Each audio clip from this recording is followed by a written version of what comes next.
Привет, путешественники! Всем привет! Ну что, это очередной выпуск Picard Travel Show, а значит, новые отели вас уже ждут. Но по традиции мы поздравим в начале победителя. Вот его комментарий. Хотите точно так же выиграть проходы в бизнес-зал? Обязательно оставляйте свой комментарий, и может быть именно вы в следующем выпуске станете победителем. И мы возвращаемся в город Куала-Лумпур. Но не только. Мы сегодня еще отправимся в Сингапур. И сегодня нас ждут такие отели, как Hotel Central Kudu, Kingston Hotel 4-X, Prescott Hotel Bukit Bintang, Ibis Budget Singapore Mount Faber, Robertson Quay Hotel и Go Stay отель. И начинаем мы с отеля Central Kudu. Это отель той же самой сети, про которую мы рассказывали в предыдущем видео, и сказали, что отель требует ремонта. Вот здесь, кстати, он уже чуть-чуть отремонтирован, номера неплохие, но не всем. Даже завтраки есть, номера светлые, просторные. Отель такой средненький, ну, жить можно. За такой бюджет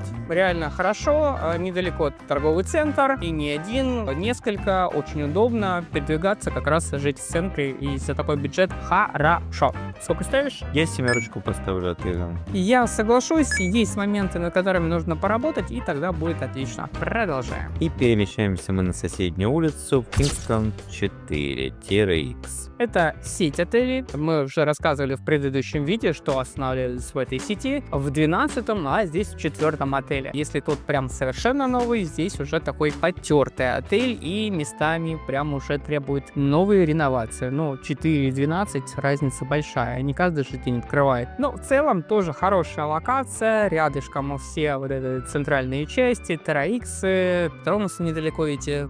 Ну, центра в целом. А завтраков здесь еще нет почему-то, хотя отель давно работает. Номера нам особо не показали, но вечерком проник, так сказать, в соседний номер и там поснимал. Ну, все номера крохотные. Да, такой миниатюрный номер у нас был, и отель довольно комфортный, в принципе, можно здесь остановиться. Я бы поставил 8, мне понравилось здесь. Больше, чем в предыдущем? Да, несмотря на то, что здесь был номер меньше, но как-то вот все посвежее было, как мне показалось. Ну, а там больше места. Ну, и здесь мне как-то покомфортнее было, чем там даже. Ну, окей. Но я здесь поставлю 7 с натяжкой. Немножко надо уже подшаманить отель. Ну что, продолжаем. И перемещаемся в отель практически напротив. Это Prescott отель Bukit Bintang.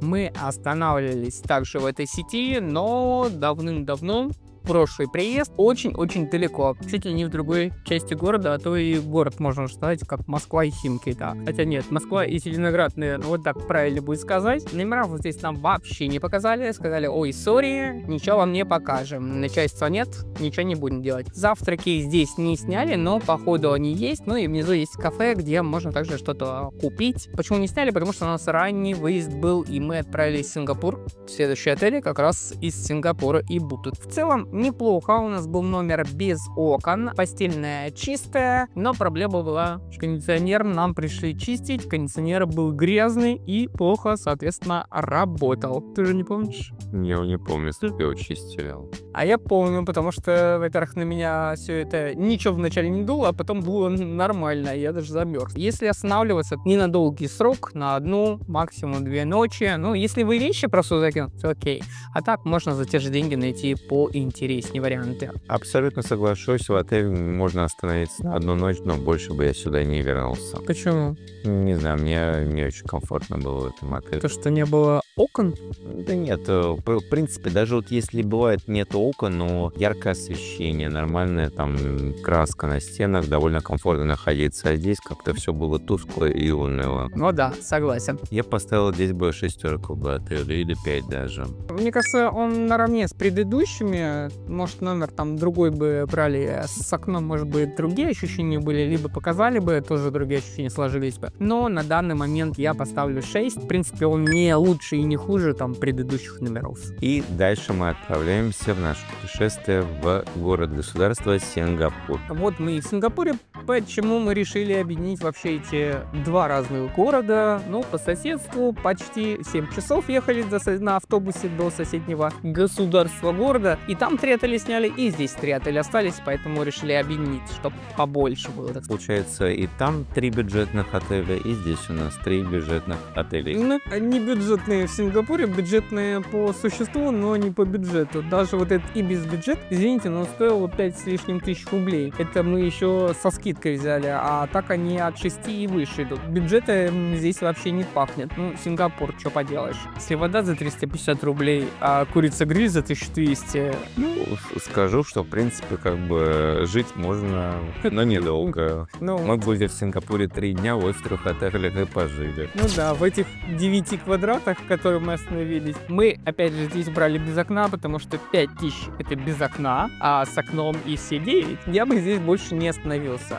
Как-то уже все реально очень и очень уставшее, требует ремонта. Просто даже когда я ехал, я думал, Ibis это Ibis Style, Ibis обычный, ну, думал, Ibis, ну, чуть-чуть, может быть, обычный, но чуть-чуть побюджетнее. Но здесь прям совершенно бюджетно, но за 5000 либо хостел, либо номер отдельный, но выбрали номер отдельный. Пешей доступности торговый центр, гора, на которую можно забраться, и там открывается прекрасный вид. Ну, на этом все. Рядом автобусная остановка, и в 2 остановках находится станция метро. Сколько ставишь? Я бы здесь 7 поставил. Наверное, тоже 7. Это, наверное, из-за того, что рядом Universal Park, куда я ходил днем, можно пешочком добраться, и из-за этого я только накинул. Кстати, прикольный парк. И дальше мы переезжаем в отель Robertson Kauai. Но вот здесь, я скажу, эти 5000 все-таки стоит заплатить в разы лучше, чем предыдущий номер, хотя тоже мы бронировали без окна номер, хотя я понял, что у них все с окнами, либо как-то опечатка, либо еще что, потому что отель идет по кругу, и странно, куда бы они номер без окон запихнули. Поэтому очень приятный номер, светлый, просторный, есть потайные шкафы, которые спрятаны за зеркалом, даже не подумаешь, что там шкаф. И вот как раз из минимализма сделали какие-то интересные решения, и прям мне понравилось. Да, такой достойный вариант. Единственное, много негативных отзывов, и отель уже такой старенький, пошарпанный, прям такой, входишь в него и идешь по коридорам, советский отель. Ну подожди, это коридоры, номера были, в принципе, нормальные. Я не скажу, что вот если бюджет сравнивать предыдущий, и здесь тут гораздо лучше. Во-вторых, есть бассейн, здесь есть спортзал, правда, на воздухе. Хотя тренажеры все новенькие, я даже удивился. Да, может быть, что-то где-то уже не супер новое, но в целом прям зачет. Конечно, не наши 5-звездочные отели, которые в предыдущий раз останавливались, но хорошо. Я бы здесь 8 смело поставил. Я тоже на 8 остановлюсь. И завершаем наше путешествие по Сингапуру. Гостей отель. От отеля здесь, наверное, одно название. Здесь очень много живет на постоянку разнорабочих строителей. И в 6 часов, а то и в 5 начинается гудеж. Народ собирается на работу. Под окнами машины. Сам райончик такой строительный, очень много жителей из разных стран живут здесь. Очень много здесь таких заведений неприличных. Что люди любят отдыхать, получать удовольствие. Почему бы, да? Сколько ставишь? Ну, здесь 6 я поставил. Ну, хотя номер реально был относительно чистый. Светлый. А у нас был даже, мне кажется, чуть-чуть апгрейд, потому что либо у них такие номера, либо что, у нас был 3-местный номер, была ванная. Рекомендовать остановиться не знаю, можно ли, но, в принципе, недалеко от аэропорта. Мы пешочком до метро утром, ранечком добрались, поэтому в целом неплохо. Но 7 твердую я, наверное, поставлю. Останавливаться, ну, до центра и до всех достопримечательностей далеко, до аэропорта, ну, можно и поближе найти. Ну что, сегодня у нас 2 рейтинга по Куала-Лумпуру и по Сингапуру. Оцениваем. Начинай. Сначала Куала-Лумпур. Ну, я бы здесь ни один отель бы не поставил бы никуда и не останавливался бы даже. И в Сингапуре то же самое выбрал бы в отеле там от 10 тысяч рублей. Несмотря на то, что они очень маленькие, но они светлые, хорошие. Но я с тобой не соглашусь. Да, не все бы отели я выбрал, но мне кажется, Пуду можно подумать и остановиться. Кингстон, может быть. Прескотт я бы не останавливался, что-то мне не зашел. Пуду, в принципе, номера большие. В Кингстоне локация хорошая, близко ко всем достопримечательностям. Если переходим к Сингапуру, то я бы здесь, наверное, Робинсон только выбрал. Светлый номер, хорошая локация, то есть какие-то все достопримечательности далековато, но такой тусовочный район возле речки и прям хорошо. То есть много баров, но не забывайте, если вы видите в Сингапуре какие-то мероприятия, цены в этих барах вырастают в 3 раза, а то и в 5. Особенно на Формуле 1. Поэтому выбирайте даты внимательно. По нашей недельке, как бы ты поехал? Я бы поехал в другие отели бы на неделю и все. Я, наверное, тоже соглашусь. Ну, вот, кроме Робинсона, в Робинсон я бы заехал. И, может быть, там и остался, потому что это реально нормальная локация. Если бюджет будет позволять, естественно, выбираете гораздо удобнее отели. Мы рассказывали в предыдущих видео. Можно посмотреть и выбрать хорошее. Так что ссылочки есть. Выбирайте. Напоминаю, что все отели мы бронируем по ссылке в описании, а также в нашем приложении. А также подписывайтесь на наш телеграм-канал. Напоминаю, если вы бронируете отели через наш сайт или через наше приложение, то вы участвуете в нашем новогоднем розыгрыше, где можно выиграть проживание в отеле в любом. Так что бронируйте. А на этом наш выпуск сегодняшний подошел к концу. Увидимся на следующей неделе. Пока-пока. Пока.